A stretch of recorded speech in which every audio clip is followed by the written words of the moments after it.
கோயிலுக்கு போனால்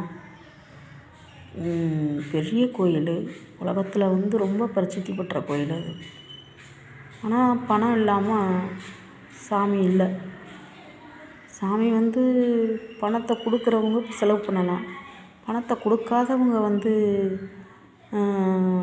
கோயிலுக்கு போனால் எப்படி செலவு பண்ண முடியும்? அதுவும் தன்னை மீறின செலவெல்லாம் எப்படி செய்ய முடியும்? அப்படி பண்ணுறானுங்க.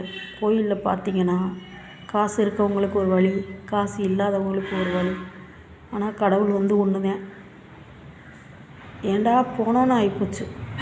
அவங்க ஏன் இவ்வளோ இப்படி பண்ணுறாங்கன்றது தெரியல. அவ்வளோ வேதனையாக இருக்குது அதெல்லாம் கோயிலில் நினச்சி பார்க்க. 3 நாள் 2 நாள் ஒரு பொழுது ஒரு நாள் முழுக்க க்யூவில் நிற்க வேண்டியதாக இருக்குது. நிற்கவும் இடம் இல்லாமல், உட்காரவும் இடம் இல்லாமல் எவ்வளோ வேதனை தெரியுமா? முடியாதவங்களாம் என்ன பண்ண முடியும்? காசும் இல்லை, உடம்புக்கும் ஒத்துழைக்கலை. அப்போ அவங்கெல்லாம் எப்படி சாமியை பார்க்குறது? சாமிங்கிறது ஒரு புனிதம். ஆனால் அந்த புனிதத்தை ஒழுங்காக அணிவிக்க விட மாட்றாங்க. மனுஷங்க தான் பண்ணுறானுங்க அப்படி.